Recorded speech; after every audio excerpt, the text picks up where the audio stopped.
Me da mucho gusto estar con ustedes.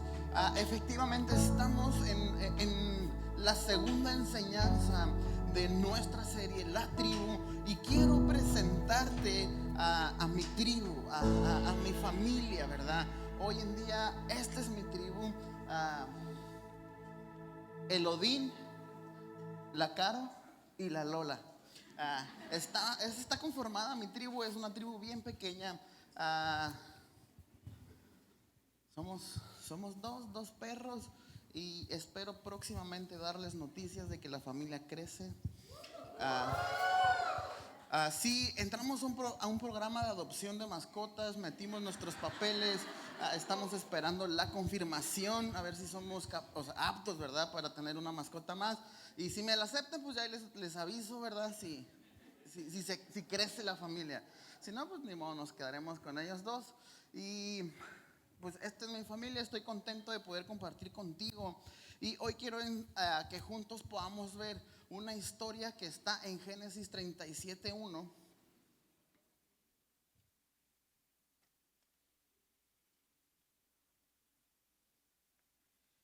Y es una historia que si tú nos visitas por primera vez, o ya tienes mucho tiempo en la iglesia o conociendo de Cristo, no la sabemos.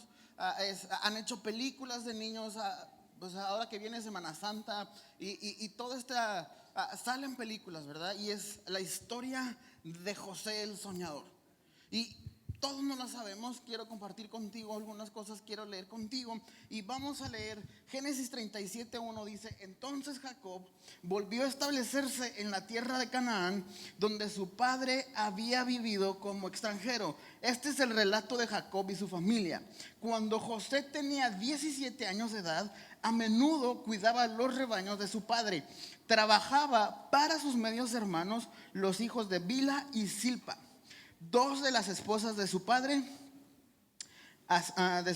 Así que le contaba a su padre acerca de las fechorías que hacían sus hermanos. Literalmente el José era el chiva de la familia. En toda familia hay un chiva, hay un hermano chiva. Tú conoces a la mía, conoces a Stephanie y a mi familia. Siempre hay uno, ¿verdad? Ah, Jacob amaba a José más que a sus otros hijos, porque le había nacido en su vejez. Por eso un día Jacob mandó hacer un regalo especial para José, una hermosa túnica, pero sus hermanos lo odiaban porque su padre lo amaba más que a ellos y no dirigía ni una sola palabra amable hacia José. Ahí nos vamos a detener. ¿Qué te parece si inclinas tu rostro, cierras tus ojos? Vamos a orar. Señor Jesús, te damos muchas gracias por la oportunidad que tú hoy nos estás dando de poder estar en esta tu casa. Señor, yo te pido que seas utilizando mi vida para llevar tu palabra. Señor, te amamos y te bendecimos en esta noche, Señor Jesús. Amén. Y si tú no tuviste la oportunidad de estar la semana pasada, si tú nos estás viendo hoy en YouTube, déjame decirte que la semana pasada se le dio una enseñanza súper chida. En la parte de aquí arriba y en la descripción te vamos a dejar el link para que puedas ir. Ponle pausa a este video y corre a la enseñanza de la semana pasada. Estuvo increíble y tuvimos el placer de que nos la compartió Stephanie, que es mi hermana. Y cuando mi hermana se presenta, dice: si tú eres de los que les gusta ponerle nombre a tu enseñanza, he denominado mi charla Matot. Y cuando escuchas el nombre es como, uy, Matot es algo serio, algo grande, algo imponente. Y si tú tienes hermanos, sabrás que siempre hay como esta rivalidad sana. Y yo estaba estudiando y estaba haciendo el tema, y yo dije: mi hermana le puso Matot a su enseñanza, yo necesito ponerle algo más grande, algo más guau. Y era como Matot grande, Matotote, Matot recargado, el Matot más duro. Y si a ti te gusta ponerle nombre a la enseñanza, déjame decirte que yo he denominado esta enseñanza La Tribu parte 2. O sea, después de escuchar Matot, como que ya no hay nada más, ¿verdad? Ya es como, queda muy grande ese nombre. Pero no, sí, ya en verdad, si quieres ponerle nombre a la enseñanza, le hemos puesto Rompiendo tu Matot. Al final, Fíjate que no había visto como mi hermana mató, vamos a romper su mató. Pero al final te vas a dar cuenta por qué le hemos puesto matot a la enseñanza y que vamos a darle a la enseñanza. Y estamos viendo la historia de José, de Jacob. Y en estos primeros versículos que estamos leyendo, veo tres personajes bien importantes. Lo primero es que vemos a un padre que es Jacob, vemos a un hijo que es José y vemos a 10 hermanos que son los hermanos de José. Entonces hay tres personajes en esta historia y cada uno de ellos juega un papel bien importante dentro de esto que nosotros llamamos tribus. Juegan papeles súper importantes y lo primero que quiero llevarte a que podamos ver es la historia, un poquito de la historia de la vida de Jacob. La semana pasada que predicaba Stephanie enseñaba que Jacob tenía un hermano mellizo llamado Esaú. Desde antes de que ellos nacieran, Esaú y Jacob traían bronca. Estaban embroncados, dice que se peleaban en el vientre de la madre. Era tanto esta competencia que cuando nace primero Esaú y el gandalla de Jacob le agarra del tobillo y era como, no sales, así no salgo yo primero, no sales tú. Y era esta pelea y nace Jacob agarrado del tobillo de su hermano. Van creciendo y llega el punto en el que Jacob le roba esta bendición de primogenitura a su hermano. El hermano se enoja y empieza un caos familiar. En medio de estos hermanos, Jacob tiene que salir huyendo de la tierra de su padre para que no fuera Esaú le traía ganas. No sé si tú le has traído ganas a tus hermanos en alguna ocasión. Nosotros somos santos, nunca tuvimos pleitos entre mi hermana y yo. Éramos buenos hijos. Hoy no tanto, y si la veo le pego un microfonazo. No es cierto, la amo un montón, no está con nosotros. Y es la oportunidad. Cuando mi papá se sube, me tiran recio, ¿verdad? O sea, de repente llego entre servicios y es como, tu papá te quemó. Y es como, qué pena, ¿verdad? Y de repente llega, tu hermana te quemó. Hoy es mi oportunidad. Voy a quemar al pastor, voy a quemar a Stephanie. Estoy al frente, yo tengo el micrófono. Hoy me vengo, ¿no? Y entonces tenemos la historia de Jacob. Un padre que viene de una historia de familia dañada. Y lo que sucede con la vida de un padre dañado es que daña a toda una generación. Está dañando la vida de 11 hermanos y esto va a influir para que dañen la vida de José. Al final la historia se pone chida, vamos a llegar en un momento ahí. Pero lo que tú y yo tenemos que entender que muchas veces no tenemos a los mejores papás, te lo aseguro. Pero nunca hemos podido entender, tratamos de entender al humano, al malo, al que siempre nos regaña, al que siempre, a esta figura de autoridad hemos idealizado que tiene que ser perfecta. Pero de repente te sale un papá que no es tan bueno y es como, ¿qué onda? Y tratas de entenderlo y le reclamas y hay enojos y hay contiendas. Pero déjame decirte una cosa, no tenemos que pelear con esta figura. ¿Sabes por qué? Porque detrás de esta figura hay un padre que fue lastimado. Hay un padre que ha sido dañado. Hay una historia detrás de él. Y déjame decirte que tú y yo somos el resultado de gente rota. Y nuestro pasado, nuestros antepasados, es el resultado de gente más rota. Y todos estamos rotos y es una rompedera de todo. ¿Y por qué te cuento esta parte? Yo me acuerdo hace bastantes años atrás, la adolescencia creo que es una de las etapas más difíciles por las que pasa cualquier ser humano. Por eso se llama adolescencia. Todo nos duele, todos nos quejamos. Si tú tienes un adolescente en casa, sabes lo que te estoy diciendo. Y un día era como, la historia yo jugaba fútbol americano, jugaba fútbol soccer para la secundaria, la prepa. Y mi papá, yo invitaba a mi papá, pero, o sea, estaba, pero nunca estaba. O estaba hablando por teléfono, o estaba hablando con una persona, o estaba haciendo cualquier otra cosa, menos viéndome jugar. Y yo me esforzaba y trataba de ser mejor y trataba de hacerlo todo para poder tener una aceptación de parte de él. Un día estaba súper enojado, recuerdo muy bien esa ocasión, y estoy en una confrontación con mi papá y empiezo a levantarle la voz, empiezo a encender el ánimo en la habitación, y de repente lo único que puede salir de mi boca es reclamarle todo lo malo que él había sido conmigo. Y reclamarle, y es que tú no me amas, tú no me quieres. Y empecé a gritar y empecé a subir el ánimo, y de repente mi papá se calentó también y me empezó a levantar la voz. Y dentro de la conversación mi papá me gritaba: Armando,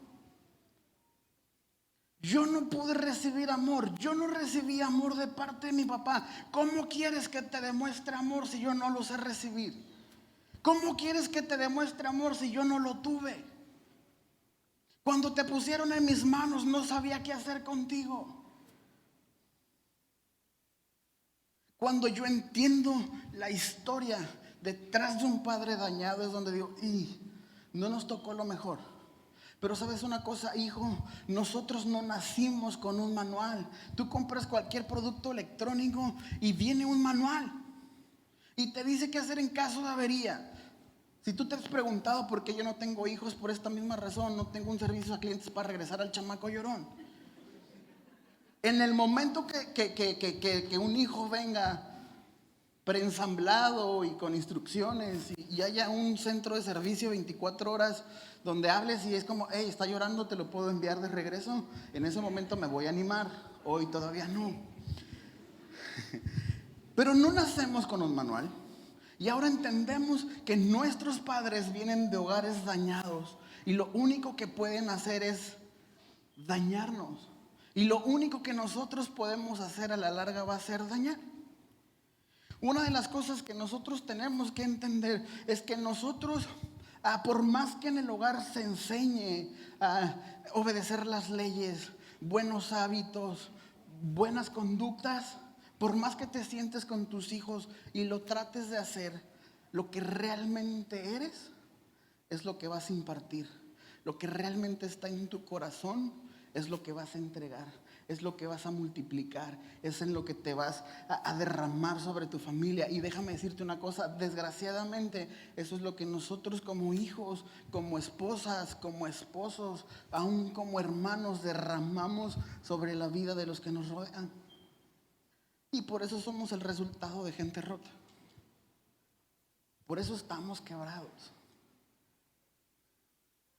Y déjame decirte una cosa, que ciclos no cerrados generan falta de crianza o falta de sabiduría en medio de la crianza. Nosotros y ustedes como padres lo que ponemos es una barrera, pues estamos poniendo una puerta en medio del crecimiento de nuestros hijos. ¿Por qué mi hijo no puede ser mejor estudiante?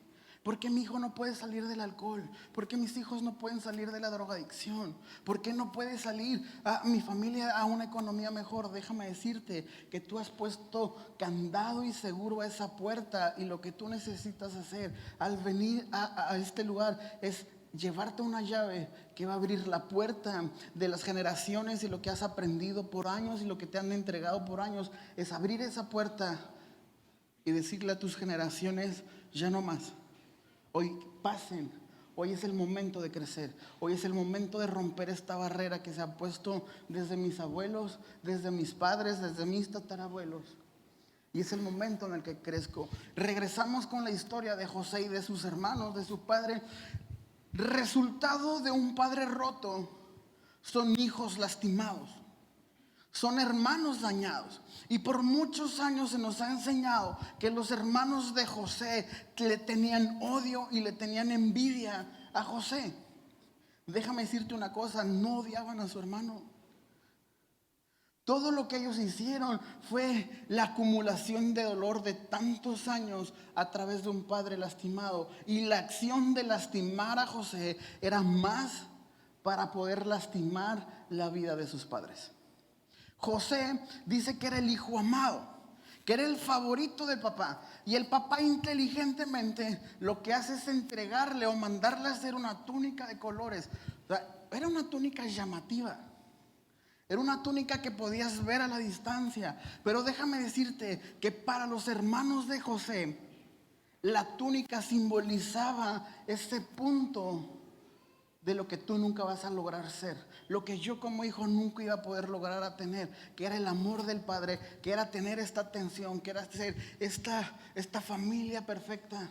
Y cada vez que veían al José pavonearse con su túnica de colores, lo que ellos estaban viendo era el recordatorio de yo no soy el hijo querido, de yo no soy el hijo amado. Lo que yo nunca voy a llegar a ser está enfrente de mí. Y muchas veces como hermanos estamos en esta situación y nuestros hermanos son el recordatorio de lo que tú y yo nunca vamos a poder llegar a ser. Si tú conoces a mi hermana es esta figura de mujer casi perfecta. Yo siempre he dicho que soy muy buen hijo, que no causé problemas en el hogar. Fui medio mal estudiante, eso sí te lo garantizo. O sea, hoy estaba haciendo cuentas y creo que no fui mal estudiante. Yo hice la licenciatura y la maestría al mismo tiempo. Eso, o sea, me aventé la universidad en 8 años. Para mí contó como doble. O sea, si para ti no es así, no es mi problema, es tuyo. Te garantizo que hice licenciatura y maestría al mismo tiempo. 8 años, la universidad tiene nombre. Hace un par de meses me hablaron así como, oye, vamos a cambiarle el nombre a la biblioteca, le vamos a poner el tuyo. Te lo mereces por antigüedad. Y sabes, entonces nacemos en este hogar y ahora está la figura de la hija perfecta, de la hermana perfecta. Y pues aquel morrillo que medio va a la escuela, que medio se porta bien, que medio, pues no era tan bueno, ¿verdad? Y ahora está mi hermana como la figura de una mujer más derecha. A mi hermana le encantaba estudiar, hasta la fecha le gusta estudiar. Y yo decía en la mañana, mi hermana sale de la universidad con uno de los promedios más altos de su generación, de su carrera. Yo salí con uno de los más bajos de mi generación. O sea, entonces, polos opuestos.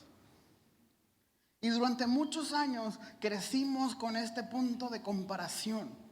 Armando, ¿por qué no eres como tu hermana? Armando, ¿por qué no estudias como tu hermana? Armando, ¿por qué no actúas como tu hermana? Y de repente esta túnica de colores representaba en Stephanie, era como, tú eres lo que yo nunca voy a alcanzar a ser. Tú eres lo que yo nunca voy a llegar a ser. Mi hermana, una mujer que lo que se propone lo lograba y era como, yo no voy a hacer eso, nunca voy a llegar. Y no sé si sea tu caso, si tienes hermanos, pero siempre hemos sido comparados, siempre nos han dicho, tú no puedes, porque no eres como él, porque no haces lo que hace aquel. Y sabes, muchas veces no solamente somos comparados con nuestros hermanos, con gente a nuestro alrededor. Yo recibía comparaciones aún con gente de la iglesia. ¿Por qué no predicas como tal? ¿Por qué no te mueves como tal persona? ¿Por qué no eres como tal? ¿Por qué no sirves como aquel? Y siempre una túnica de colores llenando nuestras vidas de coraje, de resentimiento y haciéndonos crecer esta herida en nuestros corazones. La historia cuenta que están los hermanos, José llega con los hermanos, les cuenta la historia, tiene un sueño, los hermanos dicen, ay, tú, o sea, lo que estás diciendo es que nosotros y nuestros padres te vamos a adorar. Después a José se le ocurre contar esta misma sueño. Tiene un sueño diferente que era muy relacionado enfrente del padre. El padre lo reprende y le dice, ¿que acaso piensas que tu mamá y yo y tus hermanos te vamos a adorar? Tiempo después, Jacob manda otra vez de chiva al José. Le dice, tus hermanos están en tal lado, ve y cuéntame qué están haciendo. José llega con los hermanos o está camino con los hermanos, y lo que sucede, chécate esta imagen, los hermanos están echando el cotorreo chido, tal vez estaban comiéndose un pancito, pasándose un vasito de coca, una onda así rica entre ellos, y de repente ven venir al chiva y es como, hija, ahí viene otra vez ahí viene el chismoso, ahí nos vienen a acusar otra vez.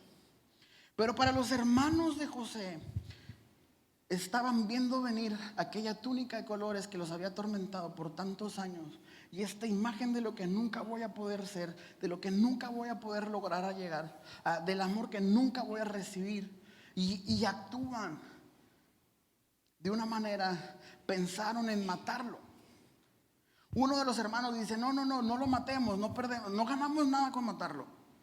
Vamos a ver qué hacemos con él. Llega José con los hermanos, y lo primero que hacen es despojar a José de la túnica.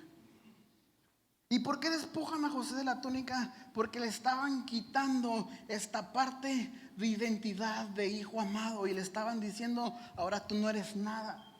Sin esta túnica estamos al mismo nivel tú y yo. Y todo el odio y todo el dolor en ese momento le quitan la túnica y logran todo el coraje acumulado, hacerle daño a José. La historia nos dice que llevan la túnica con el padre, le dicen, un animal salvaje lo comió, mira aquí está, ya no existe José, se acaba José. Pero al mismo tiempo de que los hermanos creen que José ya no existe, ellos lo habían vendido a una caravana que pasaba por ahí y lo vendieron como esclavo. Y conocemos la historia de este tercer personaje llamado José. Un hijo que, a pesar de creer que era el hijo amado, que era el hijo consentido, que era el hijo lleno de cariño por la túnica que habían entregado, déjame decirte una cosa. La túnica que el padre le había dado a José no llenaba el vacío que había en su corazón. Padres, déjame decirte que las túnicas que puedas poner sobre nuestras vidas nos llenan los vacíos que hay en nuestras vidas. Los regalos, el dinero, las escuelas, las salidas, los viajes que puedan darnos, está chido, no lo dejen de hacer. Pero nos llenan este vacío que se ha generado de generación en generación. Y hoy José ya no tiene la túnica. Hoy José está camino a Egipto en una caravana de esclavos. Es vendido a Potifar y lo ponen a chambear. José era bueno y empieza a crecer en casa de Potifar. Lo ponen al frente. Después el pobre vato lo incriminan de querer acostarse con la esposa de Potifar. Se enoja y lo meten a la cárcel. O sea, pobre José estaba separado de su familia, y había vivido la esclavitud, y hoy está preso. Hoy está preso otra vez José. Logra llegar a oídos del rey, la sabiduría que tiene para poder interpretar sueños, y conoces la historia. José sale de la cárcel. José es nombrado segundo del faraón. Y todas las heridas que había estado cargando por años y años y años, llegó un punto en el que José se vuelve un hombre exitoso. La historia está en el punto en el que José es el segundo del faraón. En este punto José tiene dinero. José tiene poder. José tiene una esposa. José tiene 2 hijos. Y a José lo despojaron de esta túnica que el padre creía que llenaba el vacío. Y sabes una cosa bien impresionante, José se pone una túnica nueva creyendo que la túnica de gobernador de Egipto iba a llenar esa herida que traía por años. Pero ¿qué crees? La túnica solamente cubría una herida más y seguía sin llenar el vacío que había en su corazón. La herida que su padre y su hermano habían empezado, que habían pasado a la siguiente generación con sus hermanos. ¿Y sabes cuál era el destino de los dos hijos de José? El mismo: contiendas familiares, división entre los hermanos, porque José era lo único que podía impartir en la vida de sus hijos, porque lo había vivido. Ahora tienes a un José que se había maquillado, que se había cubierto, que se había transformado en algo que él no era, pensando erróneamente que el tiempo había sanado la herida,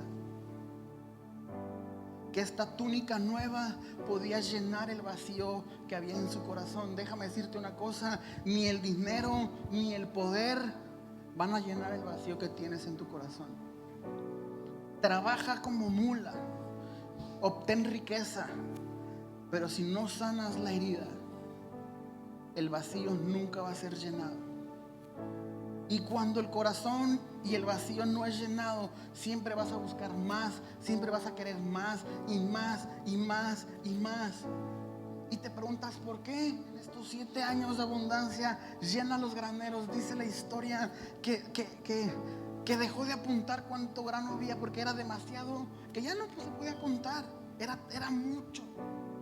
Y el único lugar donde podían comprar alimento, las regiones que rodeaban Egipto, era en casa del faraón. Llega la escasez a la casa de José, de sus padres y de sus hermanos. Y el padre junta a sus hermanos y les dice: vayan a casa de faraón y compren trigo para alimentarnos, para poder pasar esta hambruna. José está sentado en el trono, en la silla del gobernador, y ve venir a sus hermanos. La historia dice que los hermanos no lo logran reconocer. ¿Por qué no los puede reconocer? ¿Por qué los hermanos no lo reconocen? Sencillamente porque José está disfrazado de algo que él no es. Tiene la cara maquillada como los egipcios, tiene estos sombreros como los egipcios, está vestido como un egipcio, y los hermanos no lo reconocen. Pero cuando José los ve entrar, tiene la confrontación más grande de su vida, que por años había creído que estaba sanada, que el dinero y el poder que tenía había pensado que lo habían llenado y lo habían cubierto esa herida. Pero déjame decirte que cuando los ve entrar, todas estas emociones, todo este dolor nace y florece nuevamente y empieza a actuar como los hermanos actuaron en contra de él. José los ve venir y lo primero que dice: hey, ustedes son espías, ustedes han venido a ver por dónde nos van a conquistar. Váyanse de Egipto, les vamos a dar crank. Y los hermanos: no, tranquilo, en verdad queremos comprar trigo, mira, traemos la feria, no somos espías. Y José sigue debatiendo con ellos y en su interior yo me imagino que era: ustedes me dañaron, hoy es mi oportunidad de vengarme. Y todo el coraje que vuelve a surgir lleva a José a actuar en ira y en venganza. Y dice: está bien, les creo que vienen por trigo, pero vamos a hacer una cosa. ¿Cuántos dicen que son? No, pues somos 11, éramos 12. Uno de nuestros hermanos se murió, el más pequeño está en casa con mis padres. Y José le dijo: ok, ¿quieres que te venda trigo? Vamos a hacer lo siguiente: tráeme a tu hermano más pequeño y después negociamos.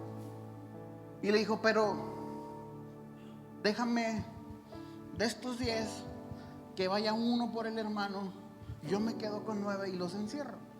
Y José dice que los mete a la cárcel por 3 días, les pone vigilancia. Y José dice: ahora me las pagan, hoy es mi oportunidad de pagar el mal con mal. Manda a uno de los hermanos se queda con 9. Al final de los 3 días dice, bueno, vamos a hacer una cosa, les voy a dar el trigo por el cual ustedes han venido, pero si quieren comprar nuevamente necesitan venir con el más pequeño de sus hermanos, y para quedarme con garantía me voy a quedar con uno.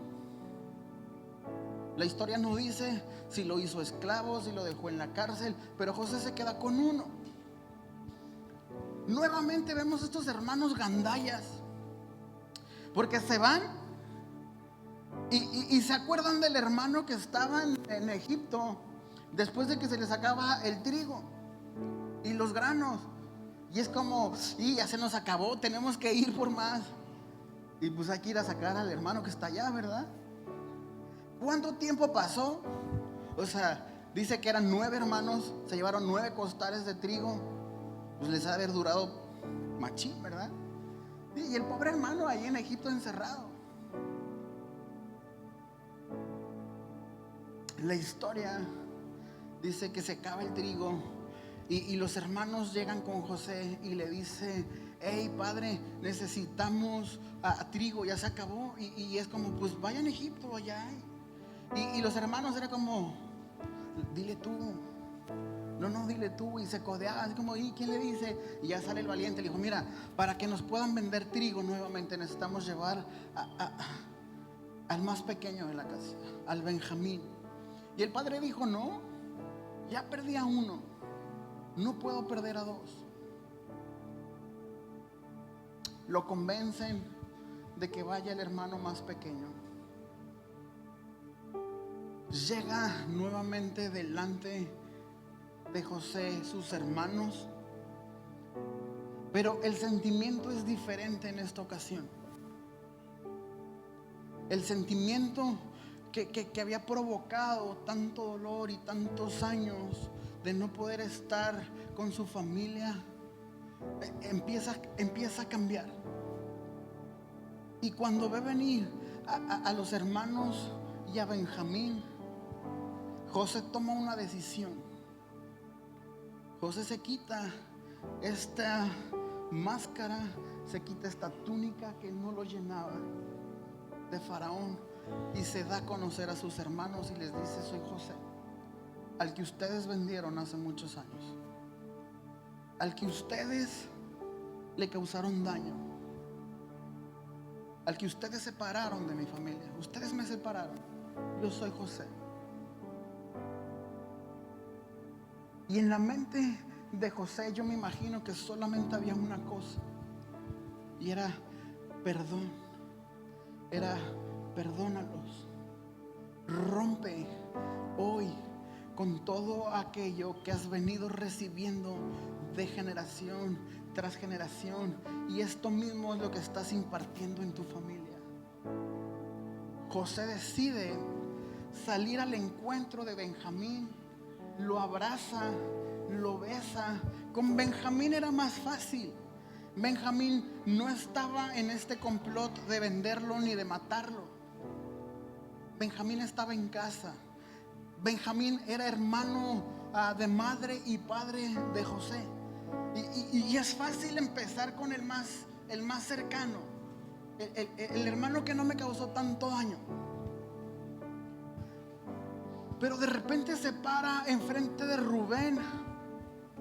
Dice la Biblia que José estaba llorando, y que lloraba tan fuerte que todos sus siervos y que toda la casa de Faraón se había enterado de lo que estaba sucediendo en ese cuarto.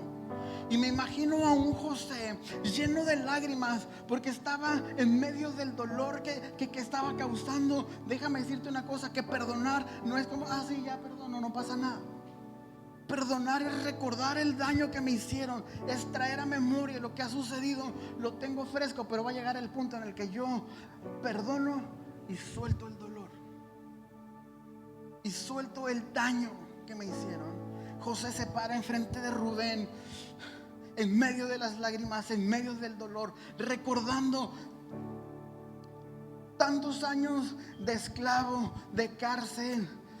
O sea, gandallas me vendieron. Pero ¿sabes qué hace José? En medio del dolor le pega un abrazo al Rubén, le da un beso y le dice: brother, te perdono. Se para con el segundo, lo besa, lo abraza y le dice: compa, te perdono. Y así con 8 hermanos más. Lo que estaba haciendo José en ese momento no era restaurar un daño que habían causado sus hermanos. Lo que José estaba haciendo en ese momento era restaurar lo que se había roto desde Esaú y desde Jacob, desde sus abuelos. Él estaba diciendo: mi herencia generacional hoy se rompe. No puedo permitir que mis hijos vivan lo mismo que yo. Hoy lo rompo.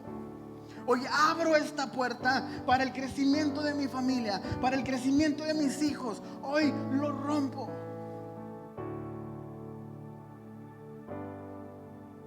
Y hoy tú y yo necesitamos venir a los pies de la cruz y ver a través del amor de Jesús, a través del amor de Cristo, y empezar a ver con ojos de perdón. Y ser esos Josés que sanan a nuestros padres dañados. Ser esos Josés que van a sanar a estos hermanos dañados, a estos abuelos dañados. ¿Sabes qué es lo más importante? Sanar toda una generación. Sanar tus futuras generaciones. Lo que José acababa de hacer era salvar a todo un pueblo. A todo un pueblo. José lo sanó a través del perdón. ¿Y por qué mi enseñanza se llama Rompiendo tu Matot?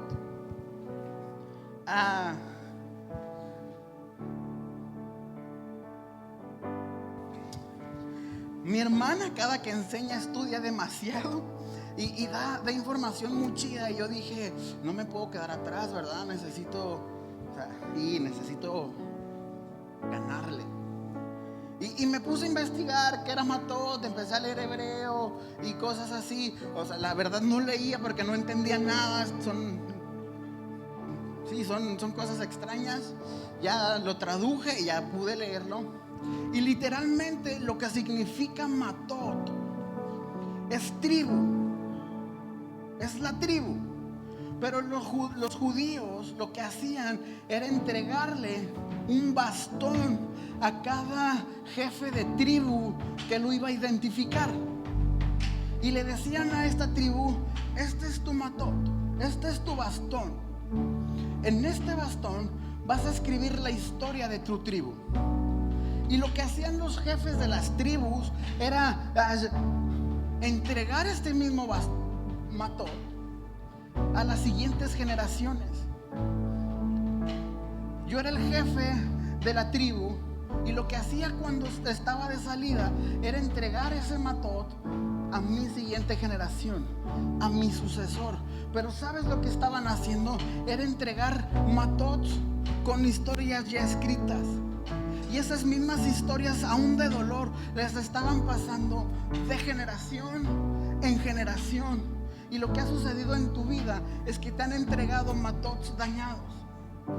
Y tú estás entregando matots dañados a tu familia, a tus hijos. Tenemos hijos con falta de identidad. Tenemos padres con falta de amor. Tenemos padres que aún no saben recibir amor. Pero ¿sabes por qué? Porque están escritos en tu matot, que tú has decidido recibir de la generación de tus abuelos, de la generación de tus padres, y las estás entregando a tus siguientes generaciones.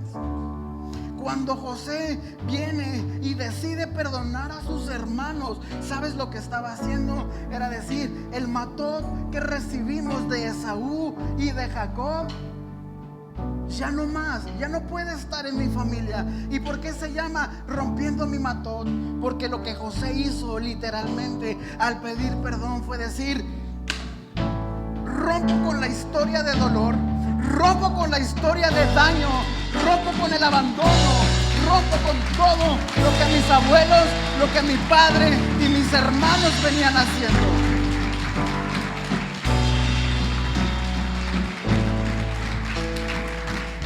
Y es momento de que tú llegues y agarres el matot que has decidido recibir de generaciones pasadas, que han venido a lastimarte, que han venido a dañarte. Y sabes, te preguntas, ¿por qué no puedo ser buen padre? ¿Por qué no puedo ser buen esposo? ¿Por qué no puedo ser buen hijo? Porque han marcado tu historia de generación en generación. Hoy rompe ese matot. ¿Y sabes qué sucede? Cuando José rompe con el matot, va con aquel que puede entregar una historia nueva a tu familia. ¿Y sabes qué sucede? Rompen el matot antiguo y recibe uno nuevo.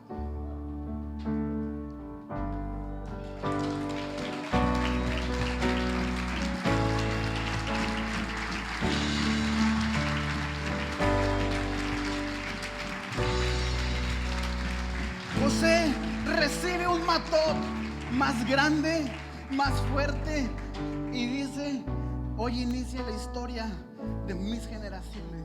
Hoy inicia la historia de mis hijos, de mis nietos, de mis bisnietos. Y hoy entrego un matot limpio, un matot sano. Y hoy es la oportunidad que Dios te ha dado de poder romper con el matot viejo de generación tras generación y poder tomar de la fuente que es Cristo un matot sano. Porque dentro de cada uno de nosotros hay una historia que necesita ser cambiada. No somos lo que por generaciones nos han dicho. No sabes cómo recibir amor, no te preocupes. En este nuevo matot está el amor que necesitas recibir y que necesitas dar.